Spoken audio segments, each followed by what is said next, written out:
You know, everyone is buzzing about foldable smartphones, and it really feels like they're finally hitting their stride. Uh-huh.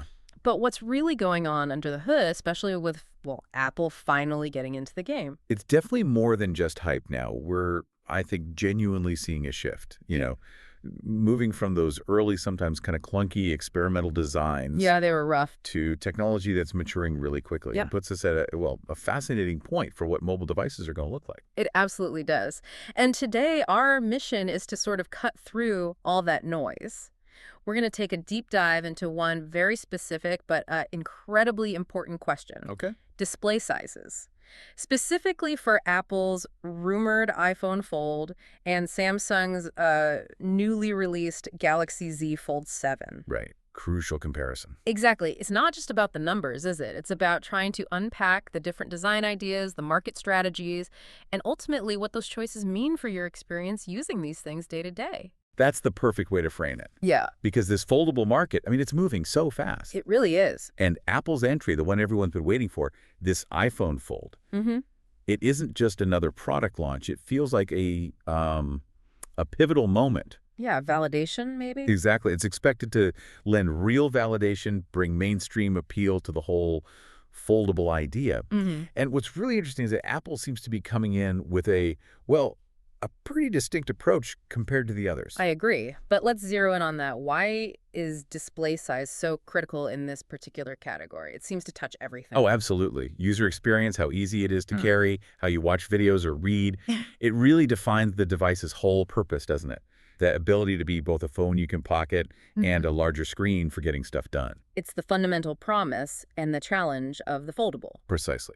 So maybe let's start by unpacking Apple's rumored strategy first, Hmm. because it's full of some really interesting choices. Sounds good. What are the leaks saying? Well, we're seeing reports from multiple pretty credible sources. TrendForce, Minchiku, even Digital Chat Station. Okay, the usual suspects. Yeah, and they're all pointing quite consistently to specific dimensions for this iPhone Fold. We're talking a 7.8-inch inner display and a 5.5-inch outer display. 7.8 inner, 5.5 outer. Okay. Digital Chat Station even got a bit more specific, mentioning 7.7-inch inner and 5.5-inch outer, which, basically just reinforces those numbers. It's in that ballpark. What I find really fascinating there is the shape of that inner screen. That 7.8-inch display, the leaks say it's going for a 4.3 aspect ratio. Right. That's like a real departure from the long, skinny screens we see on basically every phone now. What does that tell us? What's the thinking? Well, that ratio, it doesn't seem accidental at all. It lines up almost perfectly with an iPad mini, Ah, okay. Interesting. which strongly suggests Apple's aiming for an iPad-like experience when it's unfolded. Think about it better for productivity tasks, browsing websites that aren't just mobile sites, watching certain kinds of media. So more like a proper tablet, less like just a really big phone screen. Exactly. It's about creating a distinct computing surface when unfolded. And the outer screen. 5.5 inches sounds, well, kind of small compared to flagship phones today. But I saw a description that said it's physically wide as the 16 Pro Max, but a bit shorter than an iPhone 13 mini. Yeah, that's the intriguing part. So wider but shorter, is that about making it easier to hold? Precisely. It suggests it would be much more comfortable for those quick, one-handed things, checking a notification, firing off a quick text, making a call. Without having to open it up every time. Right. Optimizing that folded experience for genuine single-hand use, which, let's be honest, a lot of big phones struggle with now. Okay, but here's the bit that sounds almost like science fiction, the potential game changer. Apple's core goal is supposedly a crease-free inner display. The holy grail. And this isn't just wishful thinking, apparently. It's a primary design target involving some really advanced engineering, like laser-drilled metal plates under the screen to spread out the bending stress. And liquid metal in the hinge mechanism itself. Liquid metal. And apparently, Samsung Display, their big rival, has actually managed to meet Apple's super strict requirements for this tech. That's the potential mic drop moment, isn't it? Yeah. I mean, think about the ripple effect. If Apple actually pulls off a truly crease-free display, Yeah. it could instantly make every other foldable out there feel, well, a bit dated, a bit creasy. Yeah. It's not just a design feature. It's like throwing down a challenge. It forces the whole industry to up their game on hinge and display tech fast. So Apple waiting so long to jump into foldables, while Samsung and others have been putting out phones for years, it starts to make a lot more sense. Totally. They've clearly prioritized getting that user experience perfect, specifically nailing that screen crease problem rather than just rushing to be It first. fits their playbook, doesn't it? Yes, Wait, watch. Let the tech mature, identify the pain points, and then come in with their polished solution. Classic Apple. And yeah, this level of engineering, if the reports are right, it will almost certainly set a new benchmark. It'll push competitors. And let's be real, it probably means a very premium price tag. No doubt about that. Okay, so that's Apple's potential angle meticulous, focused on that crease. But what about the established player? How does Samsung's Galaxy Z Fold 7, which is already out, stack up? Right, the incumbent. So the Z Fold 7, it features an 8-inch inner display and a 6.5-inch outer display. So bigger on both counts than the rumored iPhone Fold. Yes, Yeah. incrementally bigger than its own predecessor, the Z Fold 6. And we're seeing this confirmed by sources like Tom's Guide, Tech Radar, citing Roland Quant, who apparently saw official Samsung promo materials. So pretty solid info. And Samsung's story here is really one of iteration, right? They were the pioneers. Absolutely. They've really cemented themselves as the trailblazer, the dominant force so far. They've been refining the Z Fold line year after year, learning in public, essentially. And their design philosophy seems, well, different from Apple's rumored approach.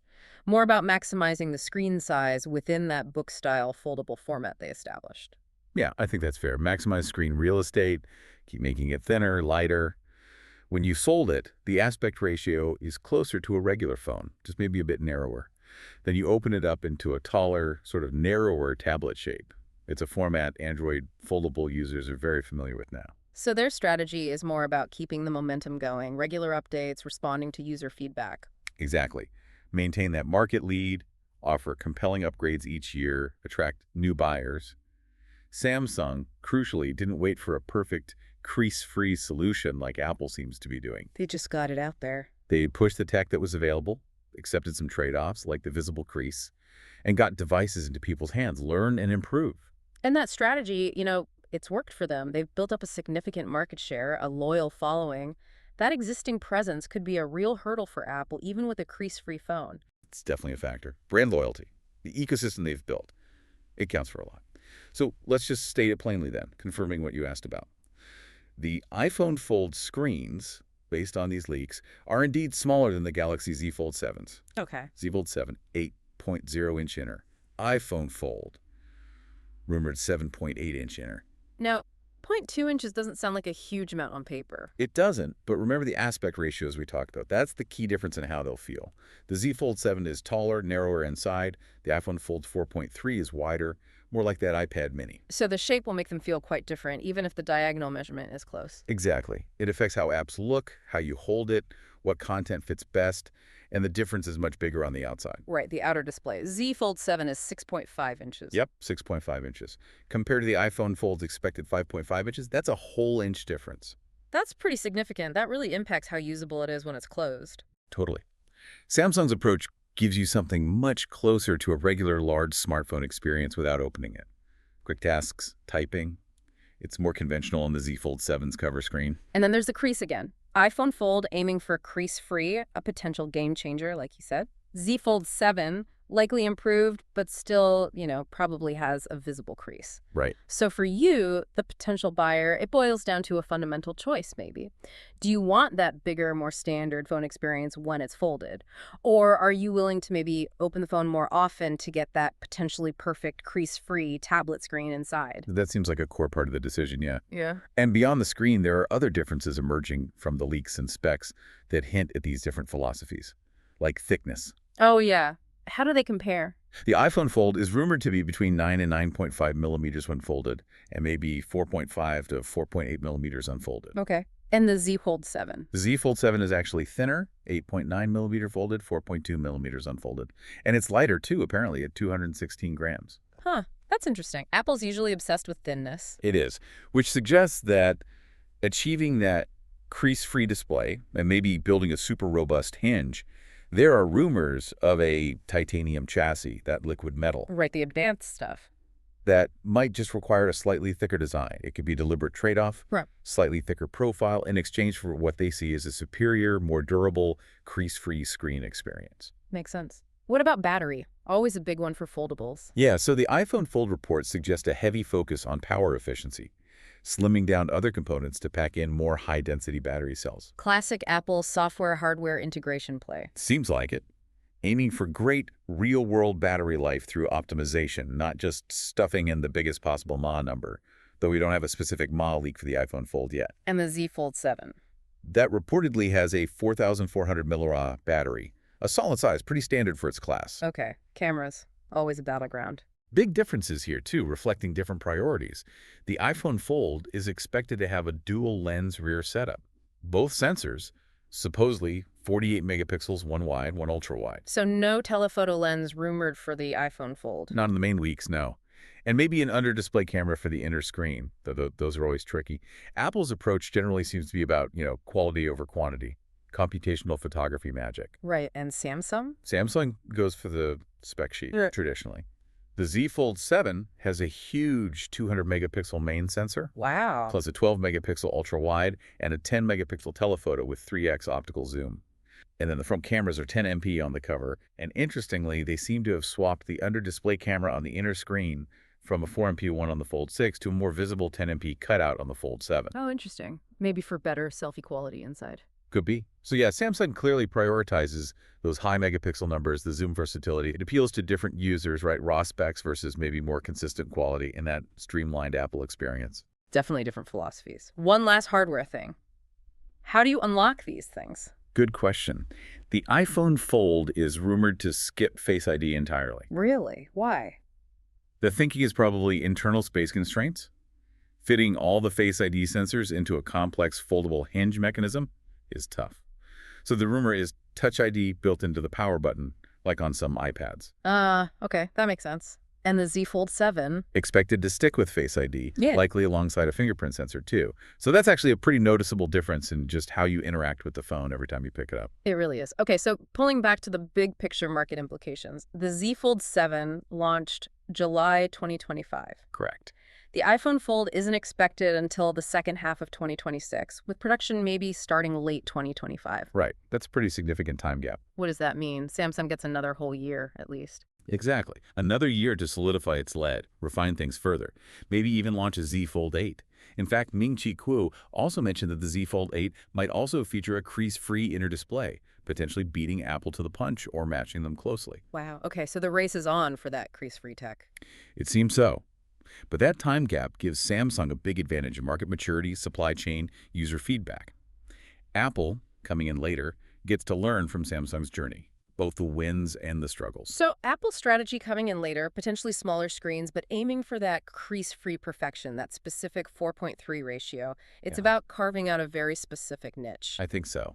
Leveraging their brand, that reputation for premium design, refined experience, fixing perceived flaws like the crease. Targeting users who prioritize that polish, the ecosystem integration, and are willing to pay for it. Absolutely. And that iPad-like inner screen, it could be a clever way to bridge the iPhone and iPad lines, maybe snag some potential iPad mini buyers.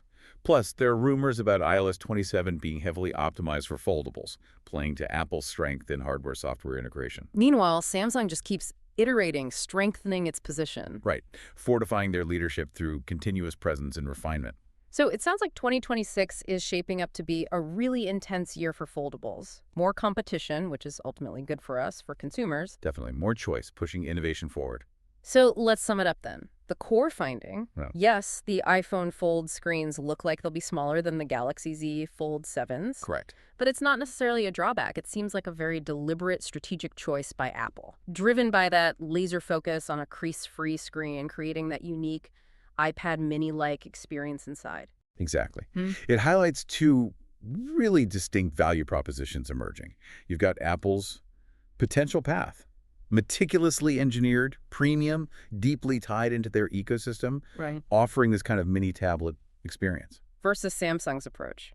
Bigger screens, more expansive view, refining their already established foldable design year after year.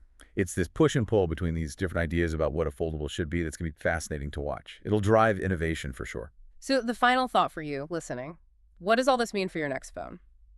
Which philosophy resonates more? Which approach do you think will ultimately define where foldables go next?